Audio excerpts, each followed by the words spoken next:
Salut à tous, bienvenue pour ce nouveau workout. Aujourd'hui, pour votre échauffement, vous allez faire 4 tours de 5 inchworm. Pour le inchworm, on commence tout droit, on va déposer les mains au sol et on va avancer progressivement avec les mains sans que les pieds bougent. Puis, je vais maintenir une petite planche pendant 2-3 secondes et puis après, je vais revenir sur ma position initiale. Vous allez enchaîner sur 5 Superman. Pour vos Superman, vous commencez allongé face au sol et vous allez juste essayer de remonter le buste, légèrement les jambes, en serrant bien les fesses. Et après, comme tout à l'heure, vous revenez sur votre position complètement allongée au sol. Et vous allez recommencer sur 4 répétitions. Ensuite, toujours en restant au sol, vous allez faire 5 pompes. Pour les pompes, on maintient une jolie planche, on commence les bras tendus, on va descendre le buste au sol. Et puis après, vous allez pousser sur vos bras. Et vous allez finir par 5 soulevés de terre. Vous prenez un objet que vous avez à disposition, que ce soit votre sac à dos, votre kettlebell, votre dumbbell, une barre, pour ceux qui ont la possibilité d'avoir une barre. Puis, l'objet commence au sol, je regarde légèrement devant moi, mon dos bien droit, je vais venir les bras tendus, me redresser complètement, et puis après, je vais revenir sur ma position initiale, toujours en faisant attention à la position de mon dos. Vous aurez 4 tours à faire sur votre échauffement. Bon courage! Pour votre workout du jour, vous allez faire un DT, un tout petit peu modifié, sachant que ce ne sera pas exactement le même nombre de tours que vous aurez à réaliser. Vous allez faire 10 tours. 10 tours tout simplement parce qu'aujourd'hui un DT, si je ne dis pas de bêtises, c'est 5 tours à 70 kg pour les garçons et pour les dames, je crois que c'est 55 kg. Sachant que vous n'avez pas normalement à disposition des barres aussi lourdes, vous allez faire 10 tours pour essayer d'avoir un peu plus de volume et un peu plus de travail également.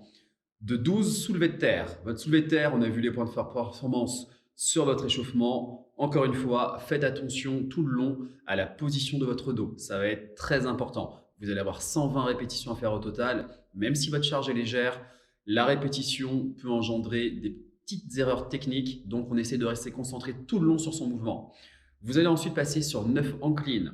Pour votre incline, vous démarrez avec votre objet juste au-dessus des genoux. Vous gardez le dos bien fixé, vous regardez devant vous et vous allez venir tout simplement épauler votre objet. Poussez bien dans les jambes, essayez quand même d'avoir cette belle extension qu'on attend au niveau des jambes et des hanches et d'avoir une rotation rapide au niveau de vos coudes. Et vous allez finir sur 6 shoulder to overhead.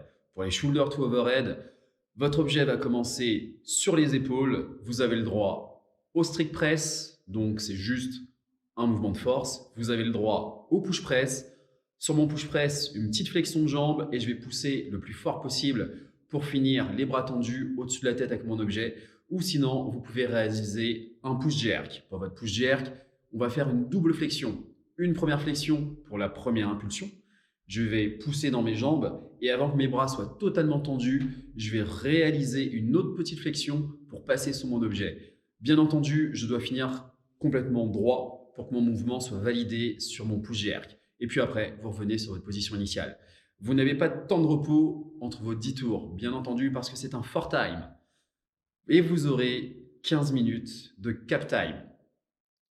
On n'oublie pas ces objectifs, on essaye de rester concentré sur sa technique, sur ce petit DT modifié. Beaucoup de répétitions, gros volume de travail, donc technicité et positionnement prime sur la vitesse d'exécution. Faites attention à ça et éclatez-vous bien sur votre WOD. Et comme d'hab, on nous poste, on nous tag et on continue à avoir de l'énergie et de la bonne ambiance durant cette période de confinement.